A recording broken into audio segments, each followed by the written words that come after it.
அனைவருக்கும் வணக்கம். இன்னைக்கு என்ன பார்க்க போறோம் பார்த்தீங்கன்னா 1946 செப்டம்பர் 2 அமைக்கப்பட்ட இடைக்கால அரசாங்கம் அமைச்சாங்க பார்த்தீங்களா.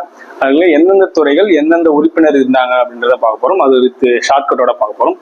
ஓகேவாங்க. ஃபர்ஸ்ட் என்ன பார்த்தீங்கன்னா வெளியுறவுத்துறை அமைச்சர் மற்றும் காமன்வெல்த் உறவுகள் யாருன்னா ஜவஹர்லால் நேரு. அது தெரியும் எல்லாருக்குமே காமனா ஜவஹர்லால் நேரு அப்படின்றத ஞாபகம் வச்சுங்க. அடுத்து சர்தார் வல்லபாய் பட்டேல் வந்து உள்துறை மற்றும் தகவல் மற்றும் ஒலிபரப்புத்துறை. தகவல் மற்றும் வல்லவன் அப்படின்னு எக்ஸாம்பிள்னா வல்லவனா இருக்காம்பா எல்லா தகவலையும் சேகரித்து கொடுத்துட்றான் அப்படின்றத ஞாபகம் வச்சுங்க. உள்துறை தகவல் ஒலிபரப்பு தான் சர்தார் வல்லபாய் பட்டேல்.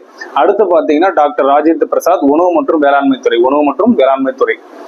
பிரசாதம் தரும் உணவு வேளாண்மை துறை அது இருந்தால் தான் பிரசாதம் தர முடியும். டாக்டர் ராஜேந்திர பிரசாத் உணவு மற்றும் வேளாண்மை துறை. அடுத்து டாக்டர் ஜான் மத்தாய் தொழிற்சாலை விநியோகம். ஜான் தான் நல்லா வேலை செய்யறான் அப்படின்னு சொல்லுவாங்கல்ல தொழிற்சாலையில. விநியோகம் பண்றது நல்லா பண்றான். ஜான் மத்தாய் தொழிற்சாலை மற்றும் விநியோகத்துறை. அடுத்து ஜாக் ஜீவன் ராம் தொழிலாளர் துறை. தொழிலாளர் வேலைக்கு போக சொல்லாடி சாமி கும்பிட்டு போங்க, ராம் என்ற கடவுளை கும்பிட்டு போங்க அப்படின்றத நான் போச்சுங்க. சர்தார் பால்தேவ் சிங் பாதுகாப்பு. பாதுகாப்பா கொண்டு போ. பால்தேவ் சிங் பாதுகாப்புத்துறை. அடுத்து CH பாபா சுரங்கம் மற்றும் மின்சாரத்துறை.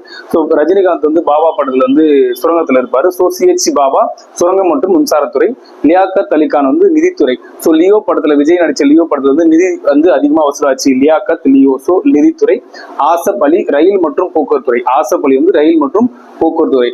ஆபத்தான முறையில பயணம் செய்யக்கூடாது அப்படின்றத நான் வச்சுங்க. ரயில் மற்றும் போக்குவரத்துறை ஆசப் அலி.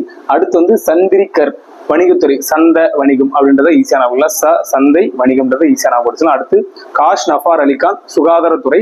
காசு இருந்தால் தான் சுகாதார ஹாஸ்பிட்டல் பார்ப்பாங்க அப்படின்றத நான் வச்சுங்க. காஷ் நஃபார் அலிகான் சுகாதாரத்துறை.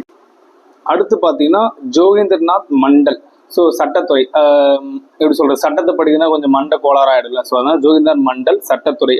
அடுத்து பார்த்தீங்கன்னா அப்துல் ராப் நிஸ்தார் அஞ்சல் மற்றும் வான் போக்குவரத்து. அஞ்சல் துறை. ஈஸியா நான் வச்சுக்கலாம். அடுத்து ராஜகோபாலாச்சாரியார் கல்வி மற்றும் கலைத்துறை. கல்வியில நல்லா சிறந்திருந்தா ராஜா பௌது மாதிரி இருக்கலாம் அப்படின்றத நான் வச்சுங்க. இந்த இடைக்கால அரசாங்கம் வந்து ஆகஸ்ட் 15 1947 கலைக்கப்பட்டது. இந்த வீடியோ பிடிச்சிருந்தா லைக் பண்ணுங்க, ஷேர் பண்ணுங்க, கமெண்ட் பண்ணுங்க. தமிழன் TNPSC சப்ஸ்கிரைப் பண்ணுங்க, சப்போர்ட் பண்ணுங்க. நன்றி, வணக்கம். மீண்டும் சந்திப்போம்.